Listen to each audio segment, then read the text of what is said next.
ಕೆಲವೇ ಕ್ಷಣಗಳಲ್ಲಿ BJP MLC ticket ಪಟ್ಟಿ ರಿಲೀಸ್ ಆಗಲಿದೆ. ಲಿಂಗರಾಜು ಪಾಟೀಲ್ಗೆ ಬಿಜೆಪಿ ಟಿಕೆಟ್ ಫಿಕ್ಸ್. ಬಿಜೆಪಿ ಶಿಸ್ತು ಸಮಿತಿಯ ಅಧ್ಯಕ್ಷರಾಗಿರುವಂತಹ ಲಿಂಗರಾಜ್ ಪಾಟೀಲ್ ಅವರಿಗೆ ಈ ಬಾರಿ ಪರಿಷತ್ ಟಿಕೆಟ್ ಫಿಕ್ಸ್. ಇನ್ನು ಛಲವಾದಿ ನಾರಾಯಣಸ್ವಾಮಿ ಅವರಿಗೂ ಕೂಡ ಟಿಕೆಟ್ ಖಚಿತ ಎನ್ನುವ ಮಾಹಿತಿ ಲಭ್ಯ ಆಗ್ತಾ ಇದೆ. ಛಲವಾದಿ ನಾರಾಯಣಸ್ವಾಮಿಗೂ ಕೂಡ ಎಂಎಲ್ಸಿ ಟಿಕೆಟ್. ಇನ್ನೇನು ಕೆಲವೇ ಹೊತ್ತಲ್ಲಿ ಪಟ್ಟಿ ರಿಲೀಸ್ ಆಗುತ್ತೆ. ಈಗಾಗಲೇ ಲಿಂಗರಾಜ್ ಪಾಟೀಲ್ ಕಚೇರಿಗೂ ಕೂಡ ಆಗಮಿಸಿದ್ದಾಗಿದೆ. ಈಗ ಛಲವಾದಿ ನಾರಾಯಣಸ್ವಾಮಿ ಅವರಿಗೂ ಕೂಡ ಪರಿಷತ್ ಟಿಕೆಟ್ ಕೊಡಲಾಗುತ್ತೆ ಎನ್ನುವ ಮಾಹಿತಿ ಲಭ್ಯ ಆಗ್ತಾ ಇದೆ.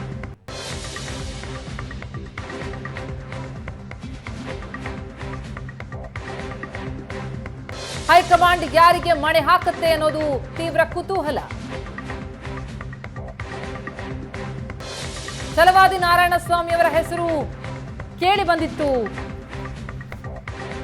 ಬಿಜೆಪಿಯಿಂದ ಶಿಫಾರಸ್ಸಾಗಿರುವಂತಹ ಹೆಸರುಗಳ ಪಟ್ಟಿಯಲ್ಲಿ ಈಗ ಅವರಿಗೂ ಹೈಕಮಾಂಡ್ ಮಣೆ ಹಾಕಿದೆ ಎನ್ನುವ ಮಾಹಿತಿ ಲಭ್ಯವಾಗ್ತಾ ಇದೆ. ಲಿಂಗರಾಜ್ ಪಾಟೀಲ್ ಈಗಾಗಲೇ ಕಚೇರಿಗೆ ಆಗಮಿಸಿದ್ದಾರೆ. ಅವರಿಗೂ ಟಿಕೆಟ್ ಸಿಕ್ಕಿದೆ ಎನ್ನುವ ಮಾಹಿತಿ ಲಭ್ಯ ಆಗ್ತಾ ಇದೆ. ಇನ್ನೇನು ಕೆಲವೇ ಹೊತ್ತಲ್ಲಿ ಪಟ್ಟಿ ಹೊರಬೀಳುತ್ತೆ. ಪಕ್ಷ ಸಂಘಟನೆ ಮತ್ತು ಜಾತಿ ಆಧಾರದಲ್ಲಿ ಟಿಕೆಟ್ ಹಂಚಿಕೆಯಾಗಿದೆ ಎನ್ನುವ ಮಾಹಿತಿ.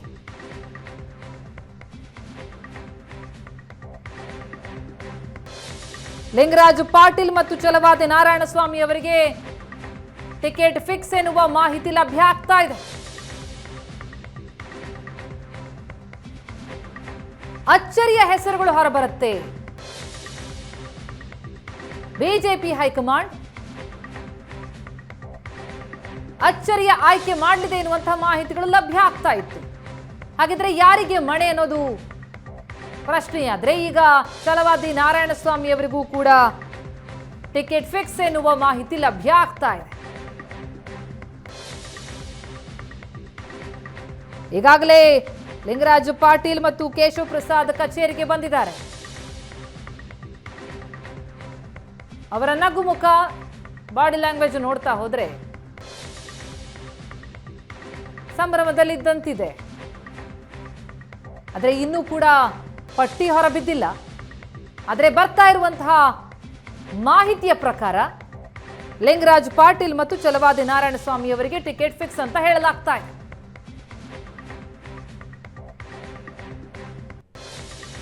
ಭಾರಿ ಸಸ್ಪೆನ್ಸ್ ಕಾಯ್ದುಕೊಳ್ಳಲಾಗಿದೆ.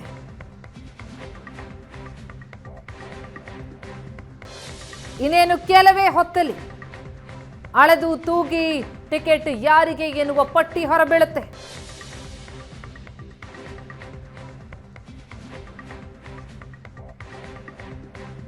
ಸಿ ಮಂಜುಳಾ ಅವರಿಗೂ ಕೂಡ ಟಿಕೆಟ್ ಫಿಕ್ಸ್ ಅಂತ ಹೇಳಲಾಗ್ತಾ ಇದೆ. ಮಹಿಳಾ ಆಯೋಗದ ಮಾಜಿ ಅಧ್ಯಕ್ಷೆಯಾಗಿರುವಂತಹ ಸಿ ಮಂಜುಳಾ ಅವರಿಗೂ ಕೂಡ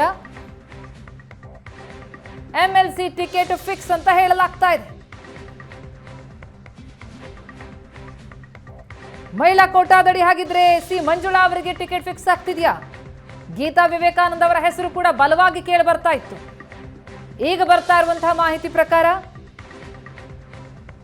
ಮಹಿಳಾ ಆಯೋಗದ ಮಾಜಿ ಅಧ್ಯಕ್ಷೆಯಾಗಿರುವಂತಹ ಸಿ ಮಂಜುಳಾ ಅವರಿಗೆ ಟಿಕೆಟ್ ಫಿಕ್ಸ್ ಅಂತ ಹೇಳಲಾಗ್ತಾ ಇದೆ.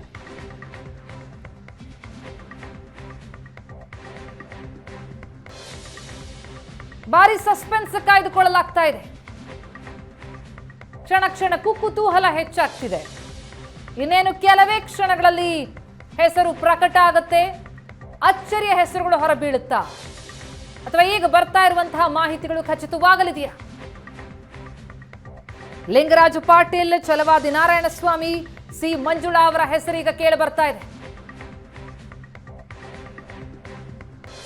ಕೇಶವ್ ಪ್ರಸಾದ್ ಕೂಡ ಈಗಾಗಲೇ ಕಚೇರಿಗೆ ಆಗಮಿಸಿದ್ದಾರೆ.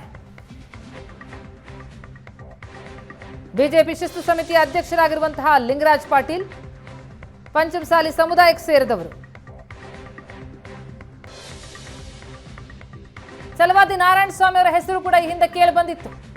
ಈಗ ಅವರಿಗೆ ಟಿಕೆಟ್ ಫಿಕ್ಸ್ ಅಂತ ಹೇಳಲಾಗ್ತಾ ಇದೆ.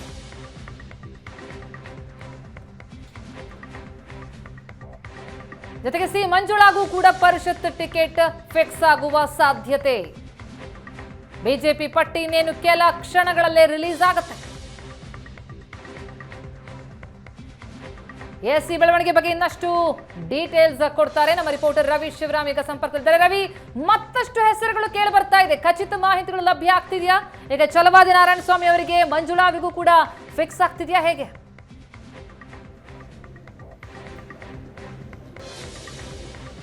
ಪ್ರತಿಮಾ, ಛಲವಾದಿ ನಾರಾಯಣಸ್ವಾಮಿ ಅವರಿಗೆ ಬಹುತೇಕ ಟಿಕೆಟ್ ಫೈನಲ್ ಆಗಿದೆ. ನಮಗೆ ಸಿಕ್ಕಿರುವಂಥ ಮಾಹಿತಿಯ ಪ್ರಕಾರ ಕೋರ್ ಕಮಿಟಿ ಸಭೆಯಲ್ಲೂ ಕೂಡ ಅವರ ಹೆಸರನ್ನು ಶಿಫಾರಸು ಮಾಡಲಾಗಿತ್ತು. SC ಸಮುದಾಯಕ್ಕೆ ಸೇರಿದವರು, SC ಬಲಗೈ ಸಮುದಾಯಕ್ಕೆ, ಪ್ರಮುಖವಾಗಿ BJPಯ ಜೊತೆ ಅವರು ಎಡಗೈ ಪಂಗಡದವರು BJP ಜೊತೆಗಿದ್ದಾರೆ, ಬಲಗೈ ಪಂಗಡ ಅದು ಕಾಂಗ್ರೆಸ್ ಜೊತೆಗಿದೆ.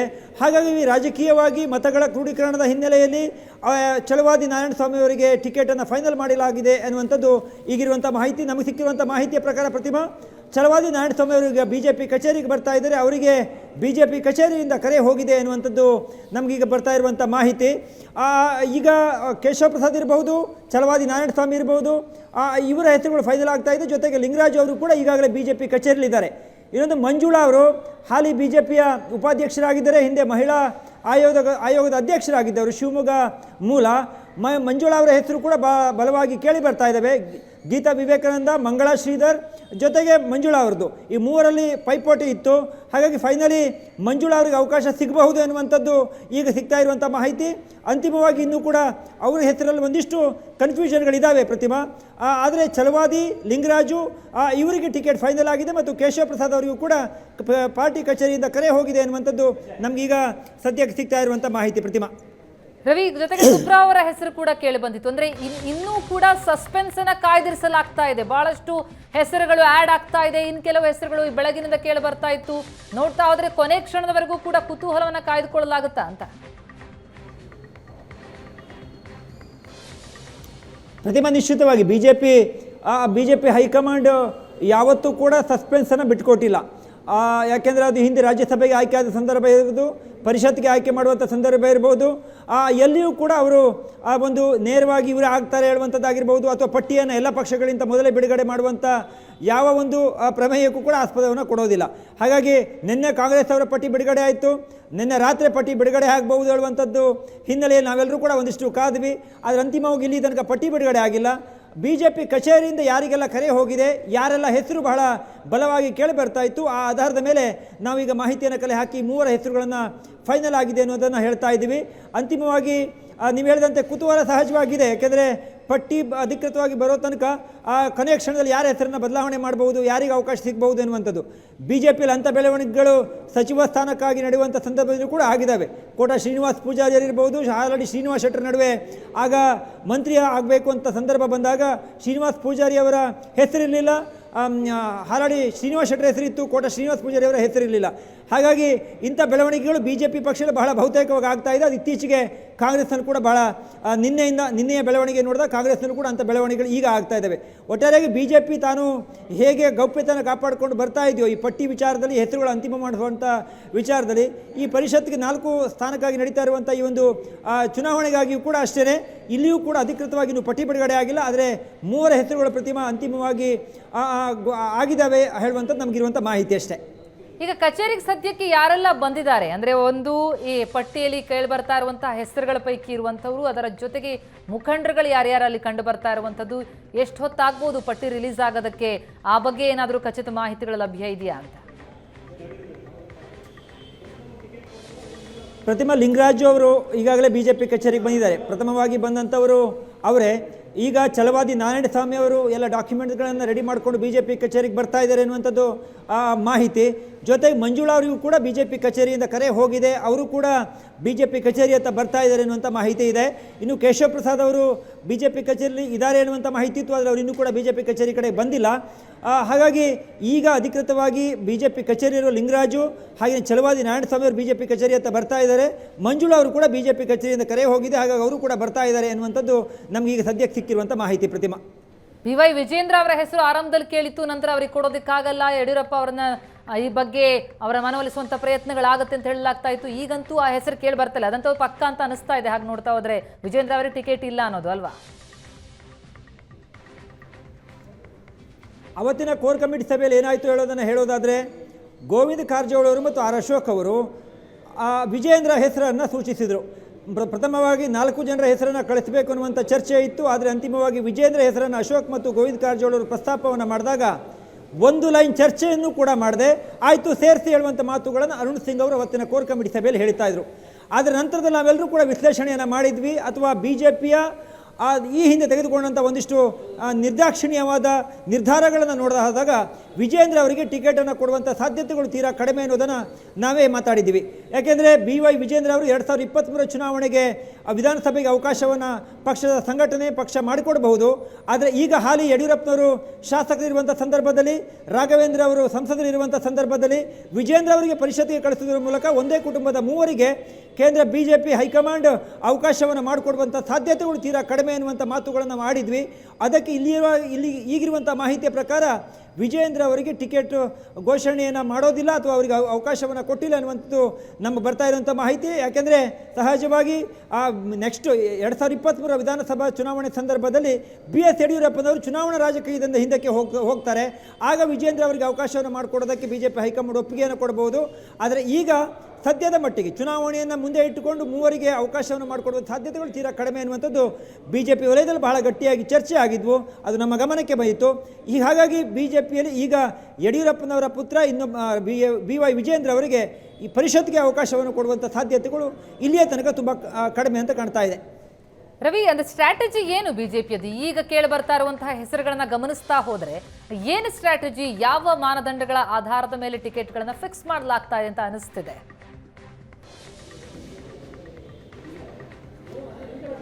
ಪ್ರತಿಮಾ, ಬಹುತೇಕವಾಗಿ BJP ಪರಿಷತ್ ಮತ್ತು ರಾಜ್ಯಸಭೆಗೆ ಕೇವಲ ಮತಗಳ ಆಧಾರದ ಮೇಲೆ ಒಂದೇ ಅಲ್ಲ, ಪಕ್ಷಕ್ಕಾಗಿ ಕೆಲಸ ಮಾಡಿದವರು, ಸಂಘಟನೆಯಲ್ಲಿ ಕೆಲಸ ಮಾಡಿದಂಥವರು, ಇಂಥವರಿಗೂ ಕೂಡ ಅವಕಾಶವನ್ನು ಕೊಡ್ತಾ ಬಂದಿದ್ದಾರೆ.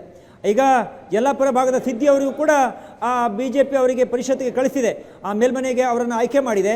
ಹಾಗೆ ನೋಡಿದ್ರೆ ಅವರು ಯಾವುದೇ ಬಹಳ ದೊಡ್ಡ ಲೀಡರ್ ಹೇಳುವಂಥದ್ದಾಗಲಿ ಅಥವಾ ಒಂದಿಷ್ಟು ಮತಗಳನ್ನು ಏಕಾಏಕಿ ತಂದುಬಿಡ್ತಾರೆ ಹೇಳುವಂಥ ಕಾರಣಕ್ಕಾಗಲ್ಲ. ಅವರು ಸಣ್ಣ ಸಮುದಾಯ, ಹಿಂದುಳಿದಂಥ ಸಮುದಾಯ, ಸಿದ್ದಿ ಸಮುದಾಯಕ್ಕೆ ಸೇರಿದಂಥವರು. ಅಂಥ ಚಿಕ್ಕ ಚಿಕ್ಕ ಸಮುದಾಯದವರನ್ನು ಗುರುತಿಸ್ತಾ ಪಾರ್ಟಿಯನ್ನು ಇನ್ನಷ್ಟು ಸದೃಢ ಮಾಡಬೇಕು ಎನ್ನುವಂಥ ಒಂದೇ ಕಾರಣಕ್ಕೋಸ್ಕರ ಅವರಿಗೆ ಅವಕಾಶವನ್ನು ಕೊಟ್ಟಿದ್ದಾರೆ. ಹಾಗೆ ಹಿಂದೆ ಅಶೋಕ್ ಗಸ್ತಿ ಅವರು BJPಯಲ್ಲಿ ಬಹಳ ಕೆಲಸವನ್ನು ಮಾಡಿದರು. ಅವರು ಅಲ್ಲಿಯ ಜಿಲ್ಲಾ ಅಧ್ಯಕ್ಷರಾಗಿದ್ದರು, ಅಲ್ಲಿ ಪ್ರಧಾನ ಕಾರ್ಯದರ್ಶಿಗಳಾಗಿದ್ದರು, ನಂತರದಲ್ಲಿ ಅಕಾಲಿಕವಾಗಿ ಮರಣವನ್ನು ಹೊಂದಿದ್ರು. ಆದರೆ ಬೆಳಗಾವಿಗೆ ಬಂದಾಗ ಈರಣ್ಣ ಕಡಾಡಿ ಈಗ ರಾಜ್ಯಸಭೆ ಕಳಿಸಲಾಗಿದೆ, ಅವರು ಬೆಳಗಾವಿಯ ಜಿಲ್ಲಾ ಅಧ್ಯಕ್ಷರಾಗಿದ್ದರು. ಈಗ ರೈತ ಮೋರ್ಚಾ ಎಸ್ ರವಿ, ನಿಜ ಈಗ ಬರ್ತಾ ಇರುವಂತಹ ಖಚಿತ ಮಾಹಿತಿಯ ಪ್ರಕಾರ ಸಿ ಮಂಜುಳಾಗೂ BJP MLC ಟಿಕೆಟ್ ಖಚಿತ. ಮಹಿಳಾ ಆಯೋಗದ ಮಾಜಿ ಅಧ್ಯಕ್ಷೆಯಾಗಿರುವಂತಹ ಮಂಜುಳಾ ಅವರಿಗೆ ಮಹಿಳಾ ಕೋಟಾದಡಿ ಅದೃಷ್ಟ ಒಲಿತ. MLC ಟಿಕೆಟ್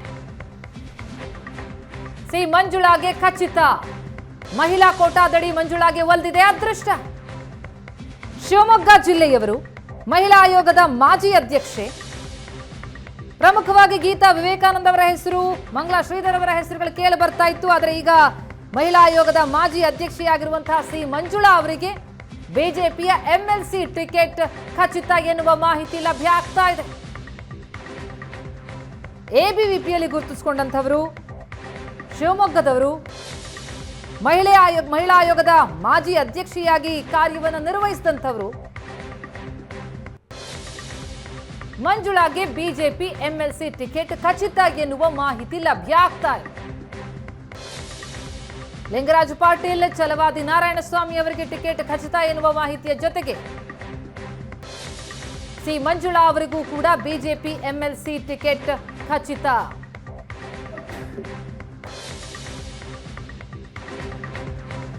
ಭಾರಿ ಕುತೂಹಲ ಮೂಡಿಸ್ತಾ ಇದೆ. ಪ್ರಹ್ಲಾದ್ ಜೋಶಿಯ ಆಪ್ತರಾಗಿರುವಂತಹ ಶಿವಮೊಗ್ಗದ ಭದ್ರಾವತಿ ಅವರು ABVPಯಲ್ಲಿ ಸಕ್ರಿಯವಾಗಿದ್ದಂಥವರು, ಮಹಿಳಾ ಆಯೋಗದ ಮಾಜಿ ಅಧ್ಯಕ್ಷೆಯಾಗಿ ಕಾರ್ಯನಿರ್ವಹಿಸಿದಂಥವರು ಮಂಜುಳಾ. ಅವರಿಗೆ MLC ಟಿಕೆಟ್ ಖಚಿತ ಎನ್ನುವ ಮಾಹಿತಿ ಲಭ್ಯ ಆಗ್ತಾ ಇದೆ.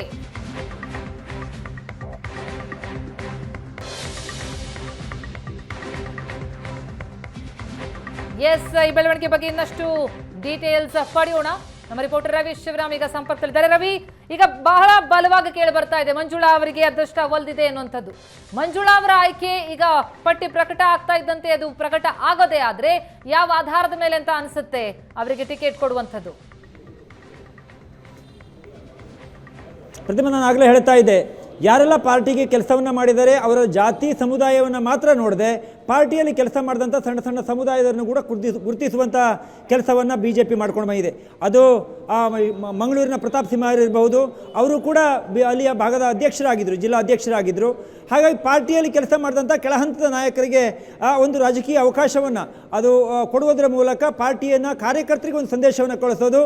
ಯಾರು ಗ್ರೌಂಡ್ ಲೆವೆಲಲ್ಲಿ ಕೆಲಸವನ್ನು ಮಾಡ್ತಾರೆ, ಯಾರು ಪಾರ್ಟಿಗೋಸ್ಕರ ನಿಷ್ಠೆಯನ್ನು ತೋರ್ತಾರೆ ಅಂಥವರಿಗೆ ಪಾರ್ಟಿ ಗುರುತಿಸುತ್ತೆ ಹೇಳುವಂಥ ಒಂದು ಸಂದೇಶವನ್ನು ಕೊಡುವಂಥ ಪ್ರಯತ್ನವನ್ನು ಕೂಡ ಕಳೆದ 1-2 ವರ್ಷಗಳ ರಾಜ್ಯ BJP ಅಥವಾ ಹೈಕಮಾಂಡ್ ಮಾಡ್ಕೊಂಡು ಬರ್ತಾ ಇದೆ.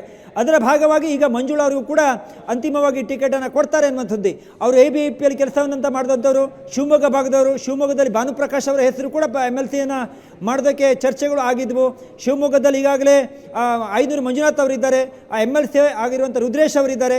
ಹೀಗೆ 4-5 ಜನ ಆ ಭಾಗದವರು ಇದ್ದರೂ ಕೂಡ ಪಾರ್ಟಿಯಲ್ಲಿ ಕೆಲಸ ಮಾಡಿದಂಥವರು, ABVPಯಲ್ಲಿ ಗುರುತಿಸಿಕೊಂಡಂಥವರು, ಈ ಹಿಂದೆ ಮಹಿಳಾ ಆಯೋಗದ ಅಧ್ಯಕ್ಷರಾಗಿದ್ದವರು, ಸದ್ಯದಲ್ಲಿ ರಾಜ್ಯ BJP ಉಪಾಧ್ಯಕ್ಷರಾಗಿ ಕೆಲಸ ಮಾಡ್ತಾ ಇದ್ದಾರೆ.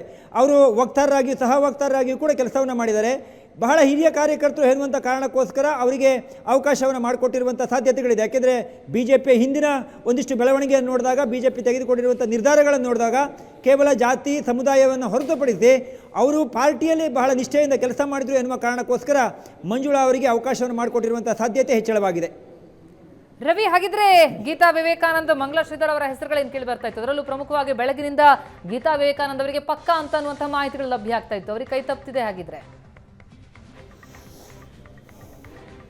ಗೀತಾ ವಿವೇಕಾನಂದ ಅವರ ಹೆಸರು ರಾಜ್ಯಸಭೆಯೂ ಕೂಡ ಚರ್ಚೆ ಆಗ್ತಾ ಇದೆ ಪ್ರತಿಮಾ. ಸುರಾನ್ ಅವರ ಹೆಸರು ಜೊತೆಗೆ ಗೀತಾ ವಿವೇಕಾನಂದ ಅವರ ಹೆಸರು ಕೂಡ ರಾಜ್ಯಸಭೆಗೂ ಕೂಡ ಚರ್ಚೆ ಇದೆ. ಪ್ರಮುಖವಾಗಿ ನಿರ್ಮಲಾ ಸೀತಾರಾಮನ್ ಅವರು ಉತ್ತರ ಪ್ರದೇಶದಿಂದ ಕಂಟೆಸ್ಟ್ ಮಾಡ್ತಾರೆ. ಈ ಬಾರಿ ಅವರು ರಾಜ್ಯದಿಂದ, ಕರ್ನಾಟಕದಿಂದ ಆಯ್ಕೆ ಆಗೋದಿಲ್ಲ ಎನ್ನುವಂಥ ಮಾಹಿತಿಗಳು ಬರ್ತಾ ಇದ್ದಾವೆ. ಯಾಕೆಂದರೆ ವಿಧಾನಸಭಾ ಚುನಾವಣೆ ಇದೆ. ಹಾಗಾಗಿ ರಾಜ್ಯದವರಿಗೆ ಅವಕಾಶವನ್ನು ಮಾಡಿಕೊಟ್ಟು ಬೇರೆ ಅವ್ರಿಗೂ ಒಂದು ಚಾನ್ಸನ್ನು ಕೊಡಬೇಕು ಕೊಡುವಂಥ ಹಿನ್ನೆಲೆಯಲ್ಲಿ ರಾಜ್ಯದವರಿಗೆ ಅವಕಾಶವನ್ನು ಕೊಡುವಂಥ ನಿಟ್ಟಿನಲ್ಲಿ BJP ಹೈಕಮಾಂಡ್ ಯೋಚನೆಯನ್ನು ಮಾಡಿದೆ ಎನ್ನುವಂಥದ್ದು ಮಾಹಿತಿ. ಹಾಗಾಗಿ ಗೀತಾ ವಿವೇಕಾನಂದ ಅವರಿಗೆ ಬಹುತೇಕ ಆ ವಿಧಾನ ಪರಿಷತ್ಗೆ ಅವಕಾಶ ಸಿಗದೆ ಹೋದರೂ ಕೂಡ ರಾಜ್ಯಸಭೆಗೆ ಸಿಗಬಹುದು ಎನ್ನುವಂಥ ಚರ್ಚೆ ಅಂತೂ ನಿಶ್ಚಿತವಾಗಿಯೂ ಇದೆ.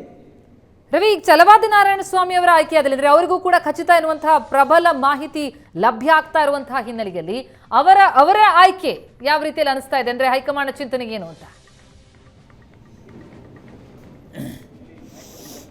ಪ್ರತಿಮಾ, ಛಲವಾದಿ ನಾರಾಯಣ ಸ್ವಾಮಿ ಅವರ ಹೆಸರು ಮೊನ್ನೆ ಕೋರ್ ಕಮಿಟಿಯಲ್ಲಿ ಚರ್ಚೆ ಆದಾಗ BJPಯ ಹಳೆಯ ಒಂದಿಷ್ಟು ಕಾರ್ಯಕರ್ತರು ಸದ್ಯ ಯಾವುದೇ ಅಧಿಕಾರದಲ್ಲಿ ಇಲ್ಲದೆ ಇರುವಂಥವರು ನಮ್ಮ ಸಂಪರ್ಕವನ್ನು ಮಾಡಿದರು.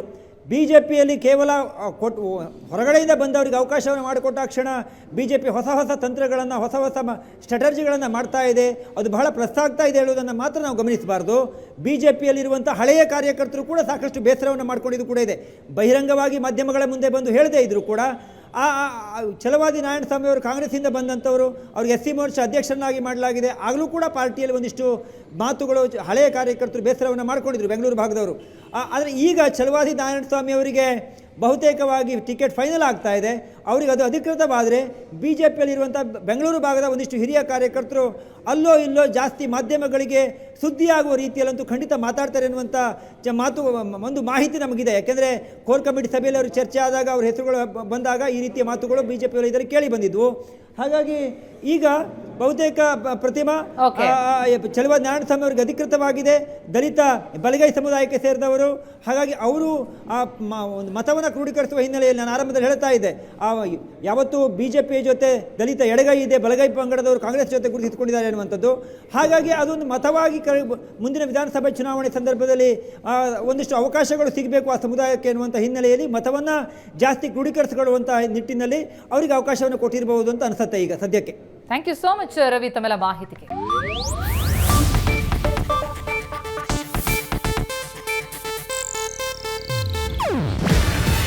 ಇದು ಏಷ್ಯಾನೆಟ್ ನ್ಯೂಸ್ ನೆಟ್ವರ್ಕ್ ಪ್ರಸ್ತುತಿ.